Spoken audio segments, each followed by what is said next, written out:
Welcome to Make 'em Laugh. It's that easy. My name's Josh Anderson, and I wasn't really listening to what Jen said. Talking to these folks over here. They're all very talented comedians, and we've worked a lot this week on things like spontaneity and telling a joke, and how do you make a bad joke good, and how are we okay when we write a bad joke. There have been plenty of times this week when someone has written a joke just out of their brain, and they come up here and they tell everyone, and I actually heard the phrase from one person, well, I guess that was a bad joke. But this was amazing, because then they could go on to write 3 more that were.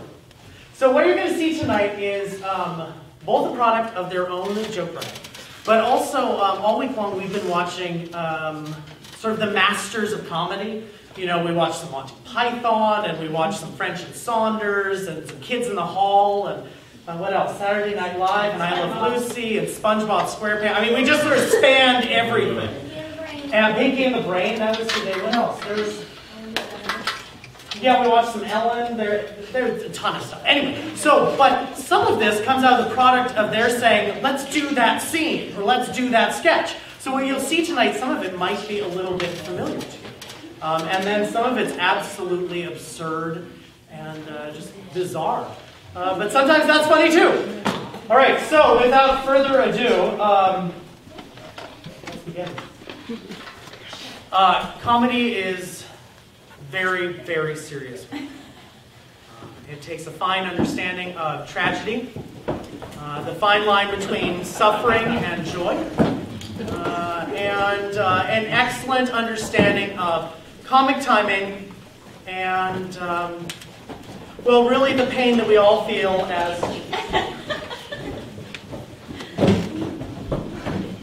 as human beings. I'd like to introduce Nikki.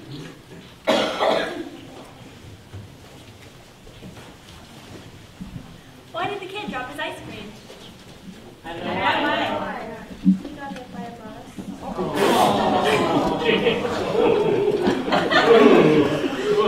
We also learned about a joke called a groaner. Does anyone know what a groaner is? Yes. It's that joke that you don't really want to laugh at, but part of it is just so absurd. Maybe not even the words themselves, but the context in which they're put. All right, how are we doing over here? This next sketch is inspired by Kids in the Hall. Kids in the Hall is a Canadian comedy team from, let's say the late 80s, the early 90s. And they were especially enamored with this sketch.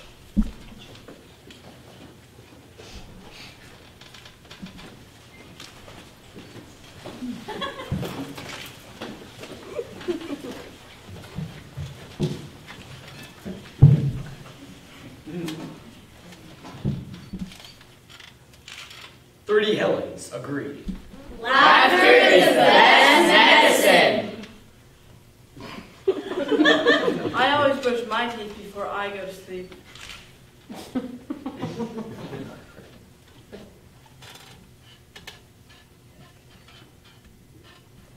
Always remember the cough in your elbow. People and fish start to stink after 3 days. 30 Helens agree. Laughter is the best medicine.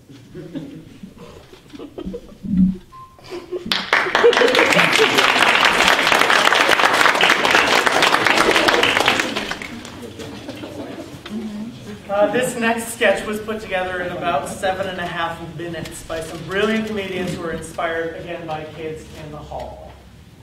Okay?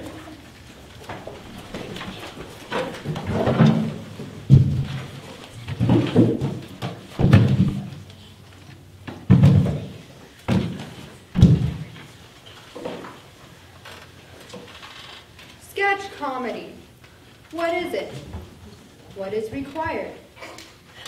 The first thing that is required for a comedy sketch is a premise.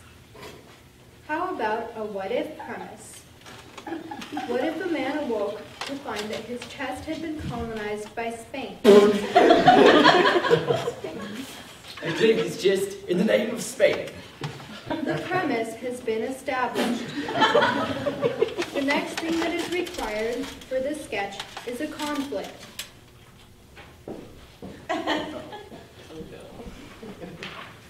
I claim this jest for France.